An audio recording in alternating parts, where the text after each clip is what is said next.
बुडबुड्याचं रहस्य। आज कोकरू खूप खुश होतं। आंघोळीसाठी ते पहिल्यांदाच तलावावर चाललं होतं। पाण्यात उतरायला ते घाबरत होतं खरं, पण बाकीच्यांना पाण्यात जाताना बघून त्याने यात उडी मारली। सगळे आता पाण्यात खेळू लागले।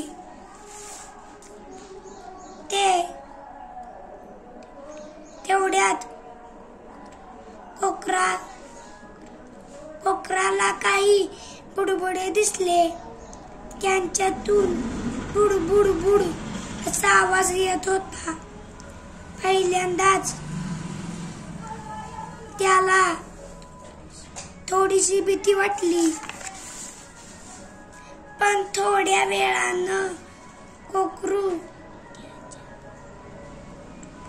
त्याच्या बरोबर खेळू लागलं। पाण्यात हे बुडबुडे कसे तयार झाले असतील बरं? त्याला खूप कुतूहल वाटत होतं। त्यानं बाबांना विचारलं, पण बाबांनी त्याबद्दल काहीच सांगितलं नाही। मग आईला विचारलं, पण आईनंही त्याबद्दल काही सांगितलं नाही। ते वैतागलं। आता आपणच हे मजेशीर बुडबुडे तयार करायचे असा त्यानं निश्चय केला। त्यानं आपली शेपटी पाण्यावर आपटून पाहिलं, पण बुडबुडे काही आले नाहीत।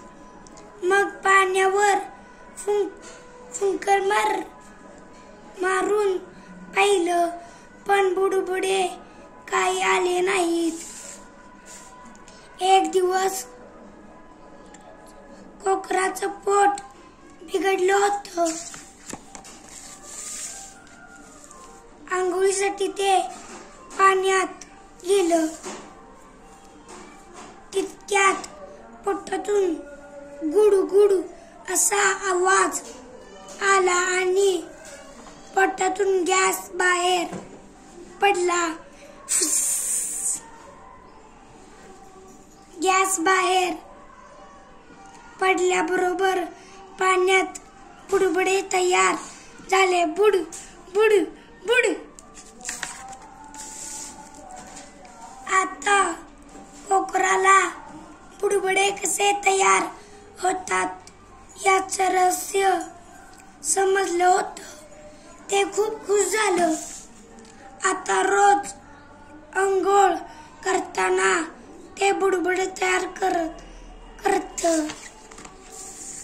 धन्यवाद।